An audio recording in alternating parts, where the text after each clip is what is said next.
Hello guys, you're welcome back to my channel. If you are new here, thank you so much for joining.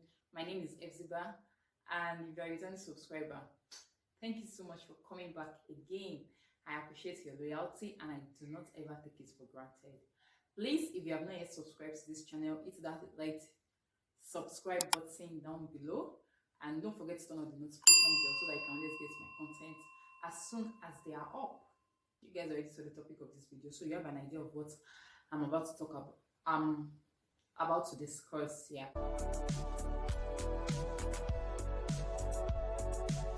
From pregnancy till date, I have seen a lot. Like I have seen a lot and I have heard a lot. So the first thing I think I will be discussing today, I personally did not do any of these things, so I will refer them as myth. It's just a misconception. It's just a belief. And it does not really hold water as far as I'm concerned. It does not really hold water. It's intangible to me.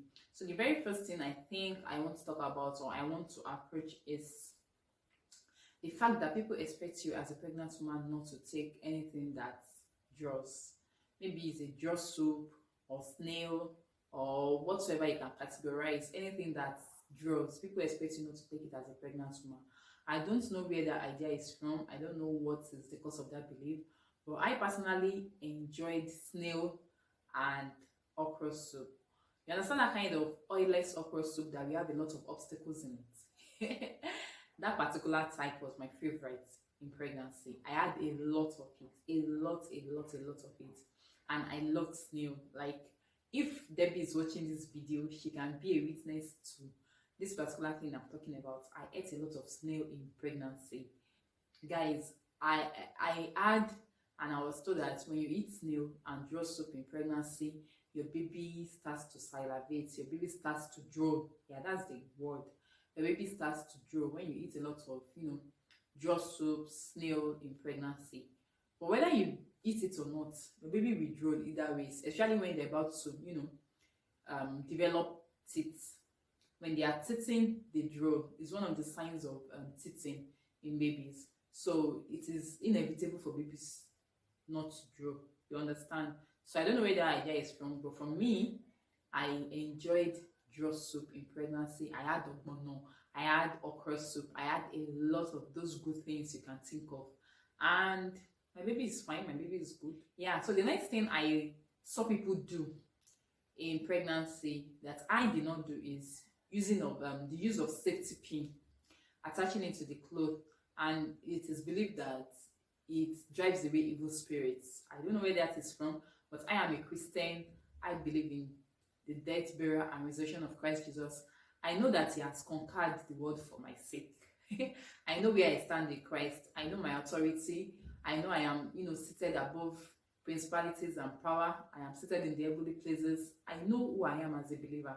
So I don't believe in just a pin, like an ordinary pin, to, be the shield against any evil spirit that might want to come near me or my baby. I don't believe in that. I did not use it, and my baby is fine, is old, is good. Before I got pregnant, I love spicy food. Like, people that know me, if you are watching this video, you can be a witness that I love spicy food. Like, let me be eating and be sweating. I love that. I don't know, but I enjoy it. So while I was pregnant, somebody saw the quantity of pepper I was buying in the market, and she told me, you're a pregnant woman, you're not supposed to be eating this much pepper. And I asked her why, and she told me, pepper is a cause of blindness in pregnancy. And I cannot even come to terms with the correlation between pepper that we digest before going through the placenta to supply my baby and how it's going to cause blindness. Like, it's not sensible to me. It doesn't make any sense. I just looked at her and I took my leave. I did not even respond. I did not say thank you. I did not say I've heard you. I just, moved away. Like, negative vibes, I beg. Pack well. I don't want that kind of mentality or that kind of idea around me. So I ate a lot of pepper in pregnancy. In fact, pepper was so good because it, helped me to conquer all those nausea feeling that had the potential of, coming off in pregnancy. So I was lucky enough to, I'm sorry guys if you hear any sound, we just had electricity supply. So pardon me, this is Nigeria. So like I was saying, I had a lot of pepper in pregnancy, and it helped me to, deal with all the nausea feeling I had in pregnancy. It's kind of suppressed the nausea for me. Morning sickness, morning sickness, morning sickness. The fact is, for me, I could say that I experienced a lot of evening sickness. If you want to categorize it by the time of the day, I was mostly fine in the early hours of the day. But once it's evening, I start feeling sick as a pregnant woman in my first trimester. So for me, it was not really morning sickness, it was evening sickness, because all my symptoms pile up, and once it's evening and I'm ready to, sleep or retire in bed, then I start feeling sick. That is when I start vomiting. That is when I start having irritation, gastric irritation, and all of those things. So yeah, that's one thing. Another thing that I feel is a kind of misconception or a wrong belief about pregnancy. Guys, this one, I was a victim of it because I believed in it. The size of your belly or the shape of your belly. God. I don't know. People say it is old wives' tale, but it's a lie. Let me just tell you, it's a lie. I was pregnant with a very big belly, well-rounded and all of that. And I read and I heard that once you are carrying a baby boy, the stomach is portable, it's round, it's beautiful, all of those things. But if you are carrying a baby girl, the stomach is long, it's just long and narrow, it's not round. See, guys, it's a lie. Do you know why I said it's a lie? Because my friend was also pregnant about the same time I was pregnant, and she was having a baby girl, and in fact her tummy was smaller than my own. It was more beautiful. Like, her pregnancy bump was more beautiful than my own. It was smaller than my own. It was just dope. It was pen. And she was having a baby girl. She's had that girl now, so she had a baby girl. And if you want to go by that formula or that idea, then I was supposed to have a baby girl and she was supposed to have a baby boy. So the shape of your belly, the size of your belly does not determine the sex of your baby. That thing is a lie. A big lie from I don't know where. So don't even fall victim. Don't even believe in such rubbish. Then another thing, that this one pained me to my marrows. Like, it pained me so badly because it came from people that were so close to me. If you've seen my delivery video, the delivery story video, I mentioned that my baby weighed about 4.3 kilograms, and everybody attributed it to the fact that I overate in pregnancy. Like, if you know me so well, you are close to me, I don't eat. Like, I was not eating beyond borders. is that even the correct grammar? But I was not overeating. I was not eating like a glutton. So my baby weighing 4.3 kg is not because of fat. Because when he came out, I was expecting him to be extremely big. When I heard that his birth weight was 4.3, I went back to look at him, and it's just, I insert his first day picture, like fresh from the oven picture, somewhere on the screen. If you look at him, he's not extremely big, puffy with the cheeks and everything. He was just looking like a normal baby, not an overweight or oversized baby. But I came to, understand the fact that the reason why he had such weight was because of his muscle mass. He had very long and thick bones. So his father is a very tall guy, and I'm not short.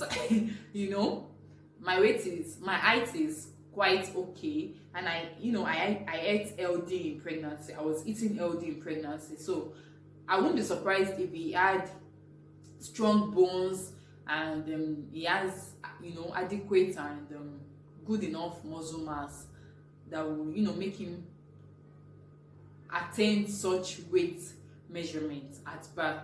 But a lot of people were telling me that I was overeating, that I ate for two and all of those things, and I found it very insulting. Like, you cannot just jump into conclusion or just assume that this was the reason why my baby weighed so much. You are not even, like, from a scientific point of view, your body weight is not because of the fat. Fat could contribute, but majorly it's because of the muscle mass that is what, form an individual's body weight. So you cannot just come to assume that I was overeating and I was, giving it a long shot when it comes to food. That was why my baby weighs so much. So guys, I will tell you, because I have a friend that she was eating like no man's business, and at the end of the day her baby was just 3.2 kg. You get, like, my friend wakes up in the middle of the night to eat. It was that serious, and her baby was 3.2 kg at the end of the day. For her, I was expecting her to have a 5.0 kg baby, but it did not happen that way. So before you assume or conclude that somebody is having a big baby because of food, please go back and read. Knowledge is profitable, so go back and read about it. Don't make people feel bad. Like, it is a lot of stress going through pregnancy and childbirth, and the least you want to do is to make that person feel bad or feel down because of words of mouth, because words of mouth can be very, very weighty. It can be very, very delicate. So be careful what you see around people. Oh, you are glowing, fine. Like, I was glowing in pregnancy. I had an even skin tone. Pregnancy was just beautiful.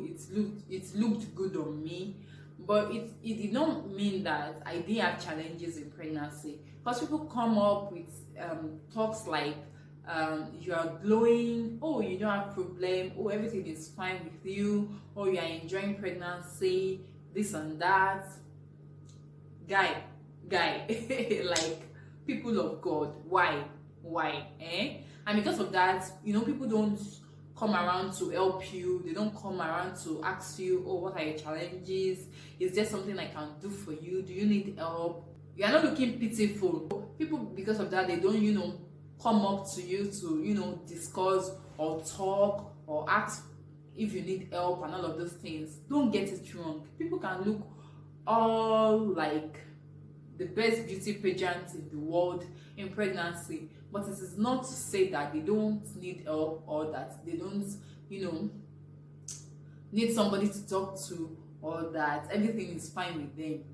Just reach out and still go extra mile to make sure they are fine, to make inquiry and ask questions if they are doing good, if they are fine, if they are okay. It won't hurt. It does not hurt. Okay, so do well to look out for pregnant people around you. Don't just jump into conclusion because of their physical appearance or how they look. Did I crave anything in pregnancy? I would not say I crave. There are days that I would want to eat something different from the regular. I won't call it cravings. It's just the same way I'll feel on a normal day to eat something different, to go the extra mile and just enjoy myself.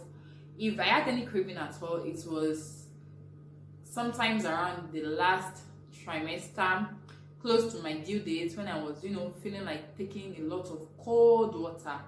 And people will tell you, oh, a pregnant woman should not take cold water so that the baby will not have cold when the baby is out. Like, where is all this coming from? I don't understand. Where is all this coming from? Like, different ideologies, different mentality, different beliefs. I don't know where it's coming from, but if you ask me, I had a lot of cold water, like chilled. Sometimes I just chew on ice. Yeah. And my baby did not develop any asphyxia or cold or whatsoever after birth. No, it did not happen. So please, when you are pregnant, as far as your doctor gives you a go ahead, don't stop yourself from enjoying the things that you want. Don't let a particular belief or an ideology make you, draw back or take a step backwards and not enjoy yourself to the fullest. All these things are not real. They do. I don't know, but for me, I don't believe in it. I do not believe in it, and I don't see them as something that happens. They are not real. It's just an insult on my spiritual intelligence. Yeah, that's the way I'll put it. That is how I choose to say it. So they are not real. So that's everything about pregnancy, all the myth, all the beliefs and all those things people tell you in pregnancy. That's it. So now let me move on to motherhood.